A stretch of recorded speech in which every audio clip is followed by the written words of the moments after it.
이같이 하면 넉넉하다. 이같이 하면 넉넉하다 하는 지하에서 오늘 말씀을 우리 함께 나누도록 하겠습니다. 이 오늘 읽은 이 본문을 통해서 이렇게 두 가지 교훈을 우리가 이제 강하게 붙잡아야 되는데, 그것은 경건 생활에 필요한 그 하나님의 말씀에 대한 교리, 그것을 내가 잘 다듬어서 붙잡고 있어야 된다 하는 겁니다. 그리고 그러한 생활이, 그러한 자세가 단순간에 이루어지지 않는다는 거예요. 아주 차근차근히 계단을 밟고 올라가서 원하는 그러한 위치에 도달하는 것처럼 신앙생활도 그렇게 되는 거지. 어떤 은혜 한 번 받았다고 굉장한 그러한 위치에 딱 올라서는 것은 아니다 하는 거예요. 차근차근 그 믿음 생활을 우리가 영유해 가면서 남들이 흔들 수 없는 그러한 경건하고 굳건한 그런 믿음을 지니게 된다라고 하는 것을 우리가 생각하면서 조급하게 무언가 우리가 영적으로 이루려고 하는 게 아니라 이슬비에 옷이 젖듯이 우리 믿음 생활은 그렇게 차근차근 밟아가야 된다라고 하는 것을 얘기하고 있습니다. 자, 우리 그리스도인들의 특권이 뭘까요? 그거는 하나님의 영광과 선하심에 의하여 부름을 받았다 하는 거예요. 하나님께 부름을 받았다. 그리고 매우 귀한 약속들을 부름받은 자들에게 주셨고, 심지어는 신의 성품에 참여하는 그런 은혜를 베풀어 주셨다는 거예요.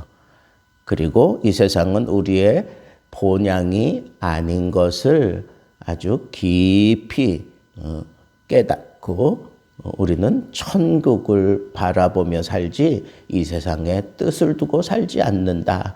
이게 그리스도인의 아주 두드러진 특성이에요. 그래서 내가 믿음 생활을 잘하게 되면 그 사람에게서 천국이 막 흘러나와야 돼요. 그리고 그 사람을 보면 마치 하나님을 보는 것 같아야 돼요.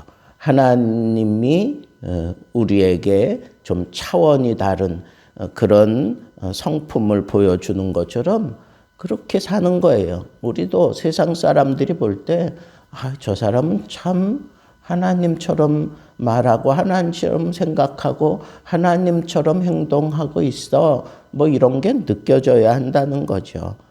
그리고 저 사람은 우리와 같이 살고 있지만 믿는 바가 달라. 저 사람 속에는 뭔가 아주 든든한 약속이 있어. 부름을 받았다라고 하는 건 뭐예요? 그 사람에게 사명이 있다는 거거든요. 이 세상 살아가는 사명이 새롭게 그 마음에 다져져 있는, 그게 크리스찬의 아주 두드러진 그런 특징이다 하는 거예요. 자, 이러한 특징을 내가 온전하게 갖추고 보여주기 위해서 먼저 우리는 단단히 결심을 해야 된다는 거예요. 왜? 세상이 우리를 가만두지 않아요. 마귀가 어떻게 해서든지 집어삼키려고 발악하며 달려들기 때문에 우리는 얼마든지 믿음 생활하는 가운데 위험에 빠질 수 있고 탈선할 수 있는 그런 위험이 얼마든지 있다고 하는 것을 우리가 명심하고 살아야 합니다. 그리고 세상에 한번 빠져버리면 교회 생활 자체를 부담스러워할 뿐만 아니라 하나님과의 교제를 끊어버리는 거예요. 그렇게 될 수밖에 없는 것은 세상에 한번 빠지면 그건 마귀가 주관하는 그러한 자리에 들어갔기 때문에 마귀의 지배를 받으니까 하나님이 싫지요. 예배가 싫지요. 기도가 싫지요. 찬양이 싫지요. 모든 게 다 싫은데 어떻게 거기 있을 수 있겠어요? 그러니까 자연스럽게 교제를 끊어버리게 되는 겁니다. 자, 이런 상황에 노출되어 살아가고 있는 게 그리스도인이기 때문에 우리는 베드로 사도의 권유를 따라 우리는 자라가야 돼요. 그리스도 예수 안에서 계속 자라가야 합니다. 왜? 믿음 생활은 이렇게 자라가는 거예요.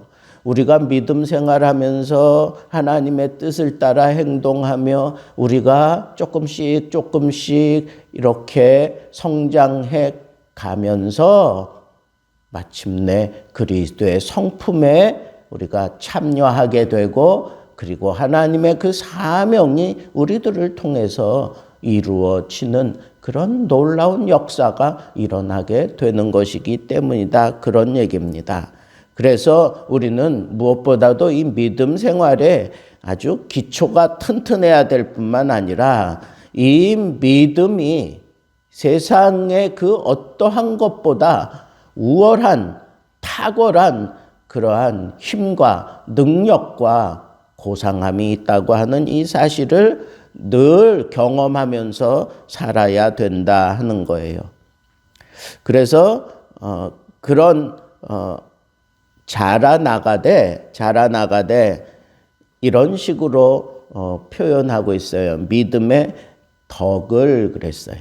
믿음은 영적 생활의 기초라면 이 덕은 선 혹은 도덕상의 미덕으로 번역할 수 있습니다. 그러니까 믿음은 이 세상에서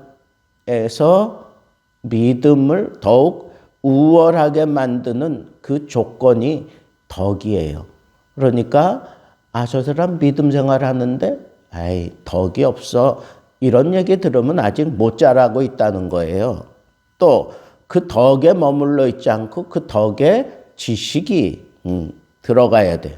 알고 행하는 것과 모르고 행하는 것에는 분명한 차이가 있지 않습니까? 그렇기 때문에 알지 못하면 제 아무리 큰 믿음의 힘과 용기를 가지고 있다고 해도 그게 능력으로 나타나지 못하는 법이고 기대치 이하의 그런 성과를 거둘 수밖에 없습니다.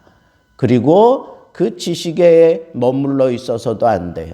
그 지식에는 절제가 필요합니다. 절제는 자기를 통제하는 것과 자기를 파악하는 능력을 의미하는 거예요.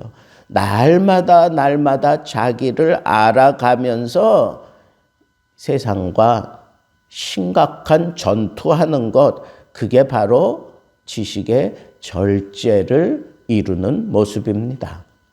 이 지식을 따라 사람들이 자꾸 무너지는 거예요. 이 세상을 이길 수 있는 그런 지식이 내게 들어오면 거기에 절제가 필요한데 절제하지 않으면 마치 자기가 무언가 된 것처럼 내가 이 세상을 다 이룰 것 같은 그런 지식자인 것처럼 생각하고 행동할 수밖에 없는 것이 그것이 우리 인생의 연약함이기 때문에 이런 하나님을 알아가는 그 지식이 쌓여져 가면 철저하게 자기 컨트롤할 수 있는, 절제할 수 있는 그런 능력을 키워가야 하는 겁니다. 보세요. 이 절제가 쉽습니까? 어려워요. 그러니까 이 절제하는 생활을 통해서 인내를 우리는 터득하게 되는 거예요. 그래서 절제의 인내는 뭡니까? 지탱하는 거예요. 불굴의 정신을 가지게 됩니다. 그리고 이건 한 번 참아냄으로 끝나는 게 아니라 지속적으로 계속해서 참는 겁니다. 그러지 않고는 이 지적인 욕구를 우리가 다 채울 수 없어요.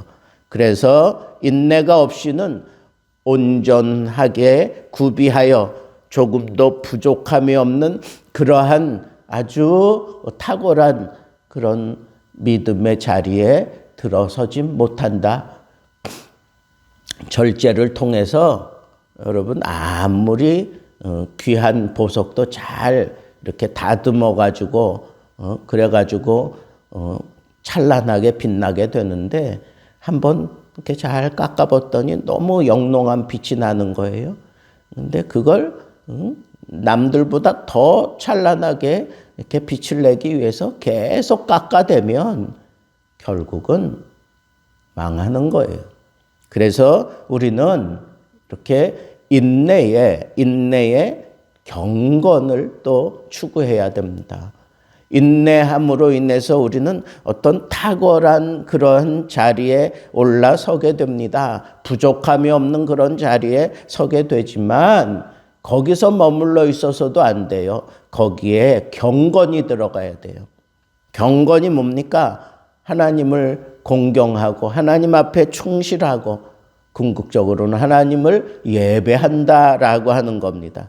여러분, 이 세상을 살아가면서 크리스찬이 정말 하나님 앞에서 또 세상 사람들 앞에서 아주 범접할 수 없는 그런 탁월한 그러한 자리에 올라서게 되는 것은 예배하는 그 자리에서 이루어지는 겁니다. 그러니까 예배에 성공하지 못한 자들은 그 사람들은 아직도 멀었다는 거예요. 이런 단계에 올라가면서 마침내 빛을 발하게 되는 자리는 예배하는 자리예요. 경건한 모습이 드러나는 자리입니다. 그래서 하나님이 기뻐하고 세상 사람들이 차원이 다른 사람이라고 인정해 주는 그러한 단계가 바로 경건을 쌓은 예배하는 그런 사람이다라고 하는 것을 우리는 알 수가 있습니다. 그리고 이 경건한 사람들은, 경건함에 이른 사람들은 형제를 사랑해요. 우애라고 하는 것은 이것은 한 몸의 지체의식을 갖는 걸 얘기하는 거예요. 지체의식. 그래서 끊을래야 끊을 수 없는 그런 의식을 가지고 서로를 돌아보고 격려하고 함께하는 겁니다.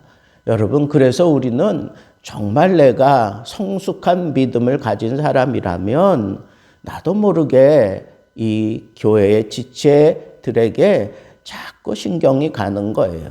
자꾸 그 사람에게 뭔가 해주고 싶은 거예요. 그 사람이 걱정되고 그 사람의 그 신앙생활하는 모습을 들여다보면서 어떻게 하면 내가 좀 저 사람을 도울까? 어떻게 하면 저 연약한 사람을 하나님 앞에 온전히 세워갈 수 있을까? 내가 어떻게 영적인 후원을 해야 될까? 늘 그런 생각을 하는 거, 그게 바로 형제 우애, 이 지체의식을 얘기하는 겁니다. 그리고 한 가지 더, 그 지체의식에 있는 사람들은, 그 지체의식을 가지고 있는 사람들은 마침내 이 사랑에 힘을 쏟아야 합니다. 이 사랑은 아가페적 사랑을 얘기하는 겁니다. 하나님적인 그런 사랑, 대가 없이 모든 걸 다 쏟아 부어줄 수 있는 사랑, 감히 세상 사람들은 흉내도 내지 못할 만큼 몽땅 다 쏟아 부어주는 그 사랑, 그 아가페적인 그 사랑을 실천해 가는 그런 자리에 올라가기까지 우리는 계속해서 우리 자신을 키워가야 한다 하는 겁니다. 이게 아주 중요한 포인트예요. 예수 그리스도의 그 사랑이 나를 지배하고 그 사랑에 의해서 나는 한없이 부드럽고 한없이 그냥 이 사랑을 쏟아야만 되는 그러한 자리에 올라섰을 때, 이 사람은 흔들 수 없는 사람이다. 이 사람은 막을 수 없는 사람이야. 이 사람은 이 세상에 살지만 하늘을 바라보며 사는 사람이 틀림없어 하는 것들이 느껴지는 거예요. 그래서 세상 사람들이 그 자리에 이른 크리스찬들을 본다면 함부로 취급할 수 없습니다. 그들에게서 비춰지는 아우라 같은 그런 탁월함이, 가까이 할 수 없는 그런 모습이 그 사람들에게마저 비춰지고 보여진다고 하는 것입니다. 그래서 우리는 이런 단계를 계속 거치며 마침내 아가페, 하나님의 사랑에 이르게 될 때, 여러분 베드로를 보세요. 그가 그리스도를 따라가면서 얼마나 성숙합니까? 남들 주저하고 있을 때 너는 나를 누구라고 하느냐 물었을 때 주는 그리스도시여 살아계신 하나님의 아들입니다 라고 하는 그런 멋진 신앙 고백을 해서 칭찬도 들었던 사람이에요. 그러나 얼마 가지 않아서 그가 그냥 또 교만함에 빠지고, 그리고 예수 그리스도를 뒤따라가다가 저주하고 맹세하는 그런 참 비극적인 그런 행동도 보이잖아요. 그게 인간이에요. 그런데 그 베드로, 부활하신 주님이 그 베드로를 1대1로 따로 만나서 마지막 그를 이렇게 다져주는 게 뭐예요? 예수님이 그 베드로에게서 요구하셨던 게 뭐예요? 요나의 아들 시몬아, 내가 나를 사랑하느냐? 우리 주님이 요구했던 건 아가페적인 사랑이에요. 근데 베드로는 계속해서 나는 형제 우애적인 사랑은 나는 하고 있다고 생각합니다. 그렇게 2번씩이나. 그래서 우리 주님이 또 너는 그만큼은 나를 사랑하고 있는 거지? 그러면서 그에게 맡기고 있는 게 있어요. 내 양을 치라. 내 어린 양을 먹여라. 내 양을 쳐라. 이게 뭐예요? 사명을 붙들기 전에는 이 아가페적인 사랑을 너 감당해 가지 못할 거야. 그러면서 그 베드로를 아가페적인 그런 사람으로 그렇게 이끌어 가시는 우리 주님의 모습을 우리는 볼 수 있습니다. 그래서 우리는 지속적으로 이렇게 영적인 성장이 필요합니다. 지속적으로 내가 이렇게 성장해가고 있을 땐 우리에게 풍성한 그런 결실이 있게 될 것이고, 영적인 눈이 열리게 될 것이고, 그리고 내가 어떤 시련과 풍파가 와도 굳건하게 서서 흔들리지 않는다고 하는 이 분명한 사실을 우리가 깨닫고 여러분 자라가세요. 우리 주님이 기대하시는 그 아가페적인 그런 삶의 자리에까지 계속해서 잘 자라나서 여러분들을 통하여 이 굳은 믿음의 역사가 일어나고 풍성한 그런 삶의 열매가 열려질 뿐 아니라 영적으로 여러분들이 환해져서 이 세상을 분별하고 마귀를 직시하며 하나님의 뜻을 이룰 수 있는 멋진 영적인 믿음 생활을 감당해 갈 수 있는 성숙한 하나님의 사람들 되기를 우리 주님의 이름으로 축복합니다.